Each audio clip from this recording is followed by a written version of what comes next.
Hi, I'm Greg. Welcome to Affect Studio. I'm here to have a look at the 1984 and 1985 versions of Ibanez Musician Basses, almost completing our look at the different variations. After this, we will have heard all but one of the pickup types, which is the main variable between the models. The only pickup we're missing is the J6 that was used in the passive MC924 versions of these. As far as I know, it was constructed out of two of the J5 coils, so we have an idea how it will sound. The basic construction of the basses was unchanged from the beginning in late 78 through the last ones exported in 87 or 88 and includes the models sold exclusively in Japan in the 90s. Before I go on, please remember to like and subscribe. I really appreciate it, and thanks for everybody that's already done so. This is my mate's 84 MC924. We basically heard this bass in the original video as it has the same pickups as the bean basses. Other than the smaller body, the bean basses have the same specs as the 83 and 84 MC824 models, which were the versions without the active EQ. This has a set of quite old Diodario chromes with a very thuddy E. My 83 bean bass has SOT flats, so let's hear them both.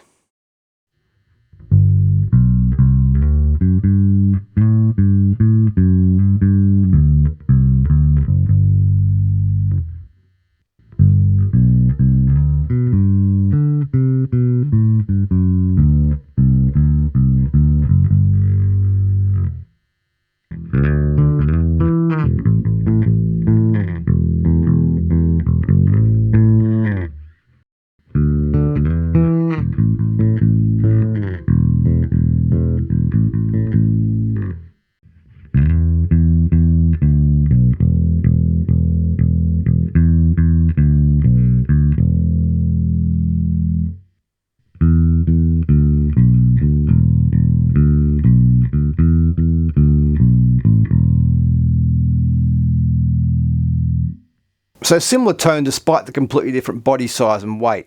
Shows that the key to the musician basses was the neck construction. This belongs to my good friend Jeremy, who dropped off his 4 musicians so I could perform some maintenance on the electronics. I'm often asked about reducing the noise in these EQs. I'm going to do a video on modifying the 79 and early 80 versions to add the extra filtering introduced in mid-1980, and about upgrading electrolytic capacitors and op-amp in all of them. The other thing I recommend, especially with these ones, is better shielding of the pickups and pickup cavities. I added some copper shielding tape and grounded the pole pieces on this, and it made a huge difference, much quieter. Electronically, apart from the obvious change in pickups, these varied from the 80 and 81 versions in that they lost the active boost cut control. Same EQ circuit otherwise. They also swapped the pickup selector for a blend control. Rather than lining the pickup cavity with aluminium shielding or shielding paint, as I had done, these ones have a massive aluminium shield.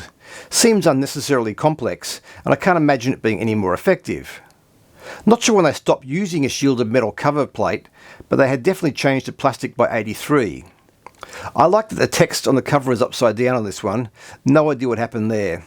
Okay, the elusive 1985 version, rarely seen outside of the catalogues. Of all the variations, the 85 version was produced for the shortest amount of time. Technically, the original MC800 and MC900s were also only produced for a year, but there are only minor changes needed to become the MC824 and MC924. While the core construction is the same for all musicians, the body shape and electronics in these are only used for the 1 year and no more.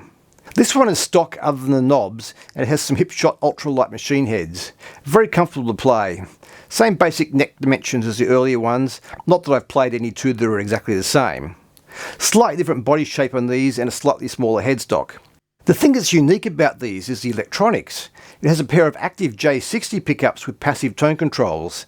This is the first time Ibanez used active pickups in the musicians, and the only time the top-of-the-line MC924 and fretless MC940 didn't have an active EQ. With the exception of a few single pickup MC824s, the 824 and 924 always shared pickups, and those pickups have always been passive. The MC924 could be thought of as an MC824 with an ebony fingerboard and active EQ. Not having the active EQ makes these closer to the standard MC824 design. For 1985, the MC824 had the usual rosewood fingerboard with a pair of passive J6 pickups which had been used in a previous single pickup version. The MC824 had 3 knobs with the same volume, tone and pickup blend pot they'd used since 1982. For some reason, these 924s had 2 volumes and 2 tones, so you get a lot there will be a test.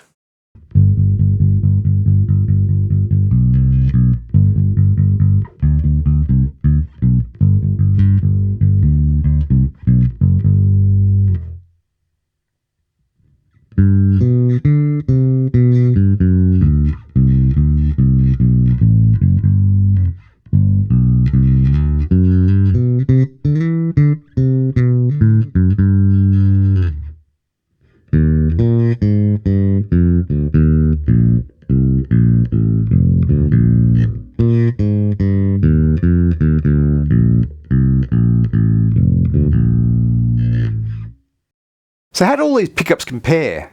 This is not a great test, but it'll give us an idea of the basic tonal differences between them.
So not an especially accurate comparison with the different brands, types and ages of strings, but it does give us a fair idea of the change in sound with the different pickups. I don't have the time to change strings between the basses and do the setups necessary to really do it justice, and Jeremy's taking these basses back tomorrow, so I have a very limited window in which to do this. But as you can see, each pickup type does give the basses a unique sound. I had expected the active low B pickups in the MC924 fretless to sound similar to the J60s in this one, but it's significantly brighter. I suspect a lot of that is due to the EQ, which this obviously doesn't have. All Musician EQs make the basses crisper and brighter, but that one seems to be especially bright. But that's just a guess. I'm usually rolling the treble and bass controls down when playing the MC924. This one actually sounds a lot closer to the earlier models than I was expecting. So as always, thanks for watching. Please like and subscribe, and hopefully I'll see you soon.